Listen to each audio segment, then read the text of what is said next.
a very high level of resistance. So what we don't know is, well, if you use this in the field, are you using enough to cause this resistance, or maybe I'm mixing it with other pesticides, that'll be less of a problem. So there's definitely this really big question mark that we're just not too sure about at the moment. Yeah, I just really love how using science kind of continues to improve on all this stuff and the related technologies, right? We're talking about vaccines to kill viruses, respiratory viruses to cure pandemics, and we're also using very similar technology to fight fungus and keep our crops healthy. So it's just interesting, this cross-section. And for this, these RNA sprays, they're not meant to completely take away other pesticides. They're just going to be new tools to be used. So a lot of interesting stuff going on there. Matt Reynolds, senior writer at Wired, thank you very much for joining us. Thank you, Oscar. You're listening to the Daily Dive Weekend Edition on Kfi Am 640 and everywhere in the iHeartRadio app. I'll be back with some more top stories from the week, but first, let's get an update from the KFI newsroom. KFI, news on the hour, on the half, and when it breaks. I'm Brian Bruman from the KFI 24-hour newsroom. A 60-year-old man who'd been sitting at the top of the Vincent Thomas Bridge in San Pedro since early Friday has come down. CHP officer Edgar Figueroa says the man who'd been up on the bridge for more than a day has turned himself into police. The bridge over the Los Angeles Harbor that links San Pedro with Terminal Island was closed in both directions, but has reopened. The feds say Americans are continuing to quit their jobs at a record pace. The Labor Department says 4.4 million workers quit their jobs in September, which is the second month in a row of record-setting resignations. The White House Press Secretary Jen Psaki says the numbers aren't necessarily a bad thing. I don't think we should undervalue the fact that many workers feel this is a time to look for a better job with greater pay and more benefits. There are more than 10 million jobs open across the country. SoCal weather from KFI brought to you by Sanofi Pasteur. Sunny and hot, mid-70s to mid-80s at the beaches, upper 80s to mid-90s in Metro LA and OC, mid-80s to low 90s in the Inland Valleys, and upper 80s to low 90s in the Inland Empire. We lead local from the KFI 24-hour newsroom. I'm Brian Bruman. Checking KFI traffic, we do have a crash in the Irvine area. 5 southbound before Jeffrey Road, that's blocking the 3 right lanes. Traffic backed up to Calder Drive. New Ontario on the 10 east road between Millerton and the 15th. 3 right lanes turned off until Sunday and Monday. And through South LA, look out for a wreck on the 110 southbound at MLK Junior Boulevard. The 2 right lanes are blocked there. KFI in the sky helps get you there faster. I'm Jonathan White. It takes 2 vaccines to help protect you this season, the flu and COVID-19. And now you can get both at the same visit. Learn more at cdc.gov/vaccine. Sponsored by Sanofi Pasteur.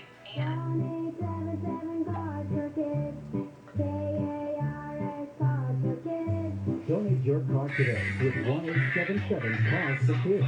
We're a recognized 501c3 charity organization, so you'll receive a maximum tax deduction. What's more, you'll receive a vacation voucher of 3 days and 2 nights. Also on the web at carsforkids.com. 1-877-CARS-FOR-KIDS. Donate your car today. Now accepting donations of land, homes, buildings, or any kind of real estate. As parents, we've done everything we can to keep our kids safe, happy, and healthy during this pandemic. From finding the best face masks to making sure their hands are clean. And now we have the best tool to help keep them even safer. The most important thing we can do is vaccinate our kids to protect them against COVID-19. Vaccines have been proven safe and effective for children 5 and up. Talk to your child's doctor or visit myturn.ca.gov to find a vaccine near you. Brought to you by the California Department of Public Health. Low-income homeowners may qualify for a supplemental grant that covers up to 100% of the cost of a seismic retrofit through the Earthquake Brace and Bolt program. To learn more, go to earthquakebracebolt.com. In the 90s, Bruce Willis couldn't avoid the spotlight until he discovered a tiny mountain town. On the podcast Haleywood, discover what happened when Hollywood glamour collided with the small-town values of Haley, Idaho. It's a tale people close to Bruce Willis have never been keen on telling, but it's a story the people of Haley are recounting in detail for the very first time. Listen to Haleywood at HAILEY on the iHeartRadio app or wherever you get your podcasts. Brought to you by DuckDuckGo. Protect your privacy online for free with DuckDuckGo. The holidays are right around the corner. If you or someone you know needs help, the SoCal Honda dealers want to hear your story. Submit a voice message or text message by visiting KFIAM640.com. Keyword helpful. And a helpful Honda guys and gals in blue may help bring you some holiday cheer. You know, for the past 10 years, you have generously given the Catalina Club, raising millions of dollars and hundreds of tons of food. But here's the thing about hunger. It doesn't end with one meal. You've got kids still need to eat every day. And KFI remains committed to keeping those children fed. Pasta-thon 2021, our 11th annual, is coming soon. Join us on Giving Tuesday, November 30th on KFI AM 640. More Greenland Talk. This is KFI AM 640, heard everywhere in the iHeartRadio app. I'm Oscar Ramirez, and you're listening to the Daily Dive Weekend Edition. Inflation has also been a big story of the week, with prices up 6.2% last month, which is the largest rise in 30 years. Supply chain issues continue to be the main culprit for a post-pandemic world. For more on all this, we speak to Kevin Deegan, reporter and New York Magazine. Right now, we're looking at like increases happening across the board because we have a lot of problems with supply chain, and there are a lot of people who have a lot of money. They have a lot of money saved up because they got to work from home and they got to save it for their and they weren't going out so much. The estimates that around $2.5 billion extra was saved since the beginning of the pandemic. So that means that companies know that people can spend a lot of money. We're talking about the consumers make up 2/3 of the economy. So the reason why we're seeing that in some ways is because companies know that they can charge more and people will pay. And, you know, we've seen wages go up as well in certain cases, and so some of those gains are just kind of being wiped out by all these higher prices now.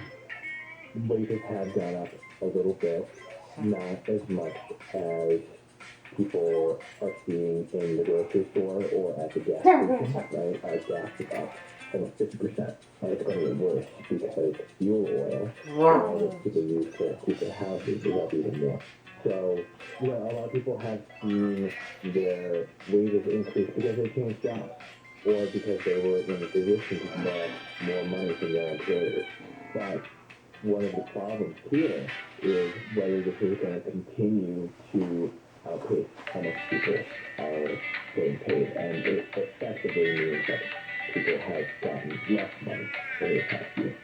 What are we hearing when it comes to the White House? We're hearing President Biden saying this could be transitory, you know, meaning temporary, but, you know, a lot of this stuff is tied to the supply chain issue that, you know, we talked about that on the podcast for a lot, and we know that it's a problem right now getting all those goods stuck out at sea and just kind of getting things delivered on time. But what we're hearing is that the supply chain issues are going to go well into 2022. So does that mean that inflation, the high inflation that we're experiencing now, is going to last that long as well? Well, part of the reason why inflation is up so much is because last year at this time it was still pretty flat.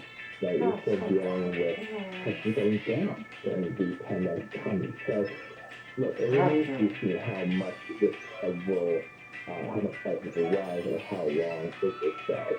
But if it continues at this rate, that would be very alarming. Biden has said that this is a major priority for him.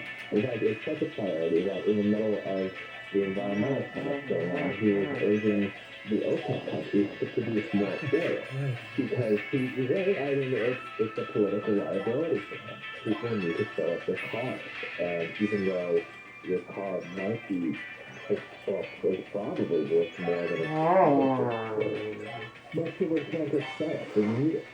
So it is a big political liability for Biden, but there's no quick fix to it. This is a global problem. What are some of the traditional remedies we have to fight inflation? Well, they're not very fun. It's increasing interest rates. It's making it more expensive to borrow. It's making it more expensive to take out a mortgage. Those are all the things that we've been keeping low up until this point. Exactly. When Paul Volcker was the head of the Fed, he spiked interest rates as deliberately. It was a way to shock the economy out of the inflationary pressures that were, making it so difficult to go grocery shopping, to buy food for your family. and it was very controversial at the time, but it ultimately did work to some extent. So it really was success, even though there were, other repercussions that went along with it. But it's probably not what the Biden administration would like to do, but that remains to be seen.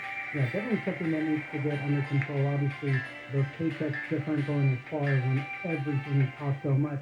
But you did mention, in the article, there are some other positive signs for the economy as well. Hiring is strong, and a couple other things. We talked about people saving up more money. So there are some good signs still, at least. It's just, this is the one thing. This is one of the big things you got to get under control. This is not like the 1970s, right? You have unemployment that is slower. We are coming out of a very quick recession. People's wages are rising. And, despite the fact that there are these supply chain issues, we're not seeing gas lines. People are able to get food. Maybe it's not exactly what they want when they want it. So it's manageable at this point. Well, we'll continue to see the effects of this and how we try to remedy it.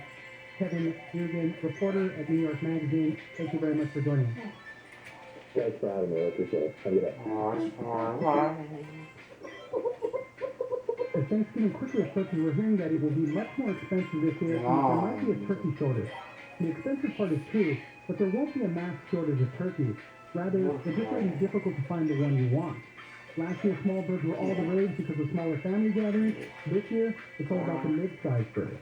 So knowing why you should start shopping now, we'll speak to Emily Stewart, senior reporter at Vox. So one of the economists really talked to about this kind of took this in a way that I thought was good, which was, we don't have a turkey shortage. It's not like farmers are raising turkeys. What's happening is that there are all these different disruptions on the supply chain that basically mean that it's not that there aren't any turkeys, it's that the turkeys are in the wrong places at the wrong time in some instances, right? Across industry, we hear stories about supply chain issues, about cooking, about labor shortages. This is happening in the turkey industry. The way the turkey kind of processing works. It goes at the farm, it goes to processors, and it gets shipped to storage or back or to the store. So what's going on there is that the processing plants, the retail plants, they're having a hard time finding workers. They're having a hard time finding labor. That's going down.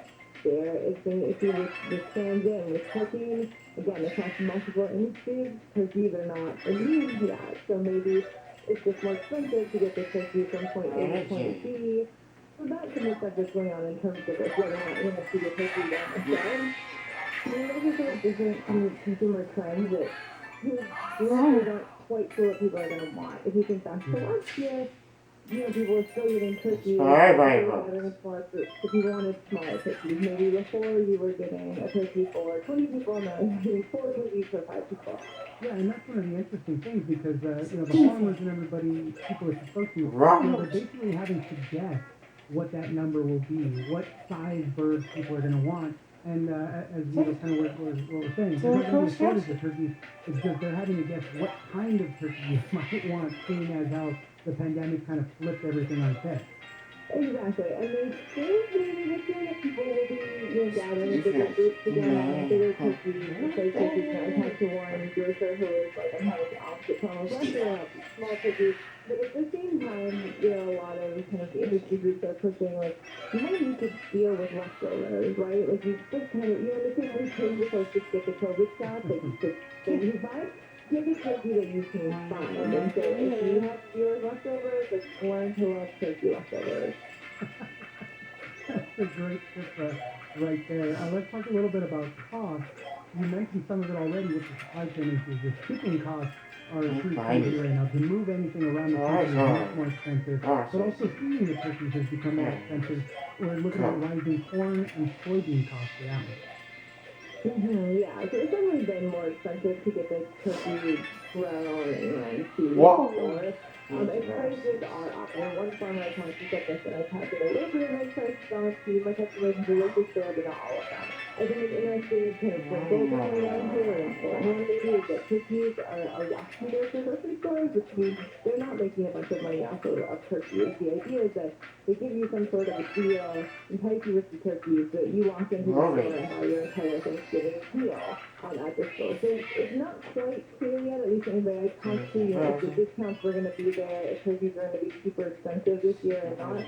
But that being said, everything else that you buy for your Thanksgiving meal is probably going to be a little bit pricier because everything's pricier. There's actually a turkey report that comes out. This is coming from the Department of Agriculture. They're saying whole frozen turkeys are already about 26 cents more a pound than they were in the past year. So, but as you mentioned, the way the end retail goes out might be a little different. They're enticing you to get in there for other stuff, and the numbers are crazy, right? There's an estimated 46 million turkeys that are eaten on each Thanksgiving day in the U.S. 9 in 10 Americans eat turkey. So the demand is there. And all of this is to say, really, start getting that turkey now. Whether it's a frozen one and you want to get that right size and keep it. If you're going to get a fresh one, good luck ordering one, right? But you got to start now. You can't really wait till the week before to do it. Emily Stewart, senior reporter at Vox, thank you very much for joining us. Thanks for having me. You're listening to the Daily Dive Weekend Edition on Kfi Am 640. When we come back, we'll take you inside a fast food rebellion at a McDonald's in Bradford, Pennsylvania. Before COVID-19, we used to worry whether our kids would make friends at school. Now, we worry whether they will be safe and how they will adapt with so many changes. No matter what your concerns are, Child Hope can help with free emotional support resources. Call 833-317-4673 or live chat at childhope.org today. Contractor license 1047-781. Hey, Ken and Win, what Rick told us is pretty cool. It's Ken. You know it's Ken. I need to hear you say Ken. Rick runs Dental Academy, where we train plumbers and AC techs. Rick told me something that made me so happy I had to wipe tears off me. Assistant said, I knew working at Dental was a great opportunity, but I didn't know it was going to change my life. That's exactly. When you work at Dental, you know you're making a difference. Your customers and your coworkers love to see you coming, and they miss you when you're gone. Other companies expect you to upsell the customer, but dental techs have only one job: make the customer happy. They call us and customers to fix their problem. We sit down with all the new people once a month and talk about the future, and answers all their questions, and learns all their names. I sit down with everybody once a month just to hear what's on their mind. Come to DPL. You'll be happier than you've ever been. If you think your dishwasher is only good for cooling, or that your washer dryers just for laundry, think again. Those appliances can also reduce your impact on climate change if you make sure not to run them between 4 to 9 p.m. Because outside those times, there's more renewable energy for them to use. SCE time of use rate, an easy way to make a change for the better. Visit SCE.com/POU for more information. $1 million. You just might find out the answer if you are the lucky winner of the $1 Million Moment at Yamava Resort and Casino at San Manuel on November 29th. The biggest cash prize in Yamava history. One winner, $1 million. Use your Club Serrano card to participate in qualifying promotions all November long. Visit Yamava.com/million for full details, and you could become an instant millionaire in one moment. The $1 Million Moment. Only at Yamava Resort and Casino. As the Hall of Fame running back, Eric Dickerson knows the winner when he sees one. That's right. The all-new, all-electric F-150 Lightning is truly unbeatable. That's because it comes with a Pro Power onboard generator that can power your home, your job site, or your next big tailgate. Sounds like another winner by Ford F-Series. You heard it here first. This is 2022 Ford F-150 Lightning today at buyfordnow.com. And visit the Southern California Ford dealer. Tell them EV sent you. Portions of the following program will be recorded. And we're going to give Shannon an alcohol test. No, we're not. Gary Shannon will be an emotion. That's the one we're driving in. Find out where those are hiding. behind your bottle of Chardonnay. Ouch. Sharpest knife. Gary and Shannon. Sharpest knife what? You say the sharpest knife. Oh, that's right. The Kfi Am on KFI. Not even say the word? No. I feel like we just got 9 emails. You guys are still pro-vaccine, anti-vaccine, Pro-vaccine, anti-vacciners. I like this show. I'm having a good time. Weekdays at 10 a.m. on KFI. You voted for all this, and now what, you're going to move to a state where there's far less of these progressive voters. You say, wow, happens because of choices we make. Our fault. Weekdays to the 6 on KFI. I learn something new from you guys every day. For all you people who think you don't learn something from this show every day, You're wrong. you're absolutely wrong. Weekdays at 10 a.m. KFI. To rest on your shoulders. Sometimes life seems like it's filled only with confusion and chaos. Honestly, I have a plan for you. The Jesus Christ Show. This morning at 6 on KFI. AM 640. More stimulating talk. This is KFI AM 640, heard everywhere in the iHeartRadio app. I'm also Ramirez, and you're listening to the Daily Dive, Weekend Edition. Finally, for this week, we'll take a look at a rebellion inside a McDonald's in Bradford, Pennsylvania. Workers at this fast station were unhappy with wages and conditions and banded together to walk out. And in a good twist, all drivers had jobs. For more on how this walkout took place, we'll speak to Greg Jaffe, national reporter at the Washington Post. Yeah, I think we just finally got to the point where, like a lot of retail workers, we just sort of blew. And I think what caused them to blow up is just people, you know, they're paying $9.25 an hour in Bradford, Pennsylvania.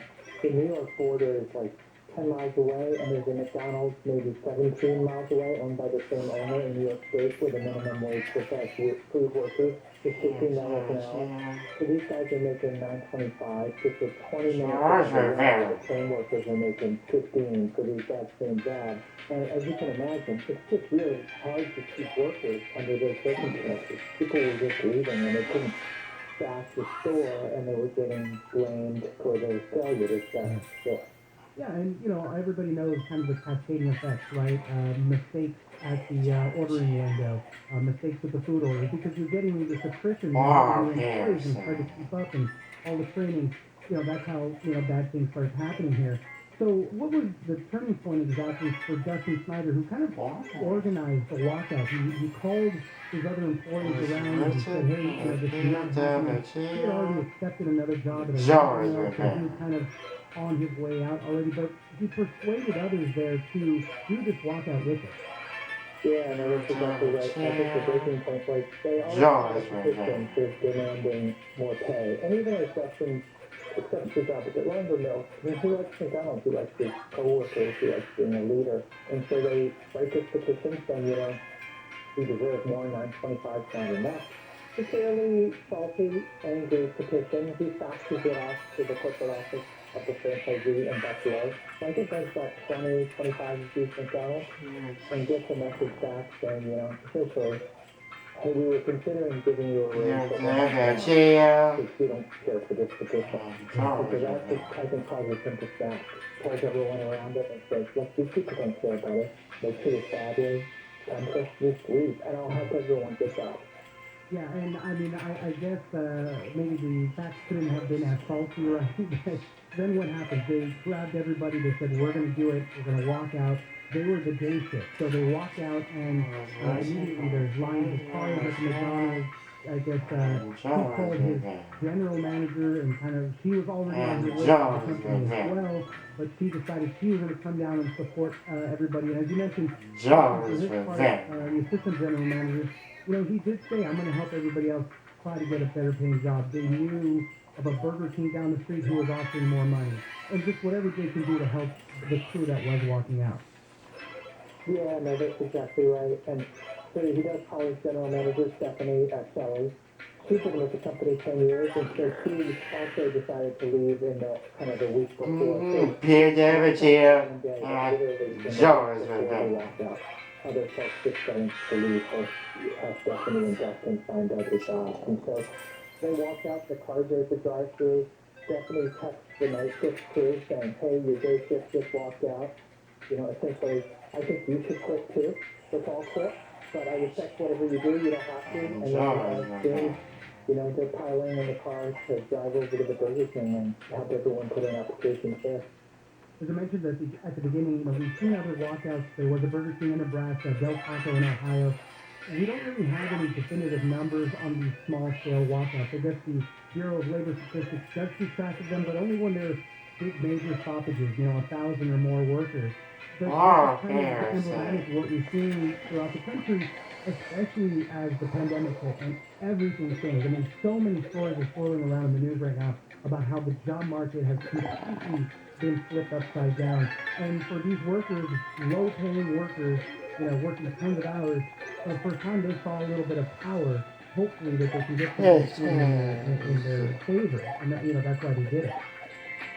Yeah, absolutely. I think everybody can sense that there's just a bit of pricing. They're more in demand, and so that's part of it. And then the other frustration too, which we haven't talked about, is just masks and the price of their masks and how much stress the pandemic and those guys have put on low wage workers, particularly service workers.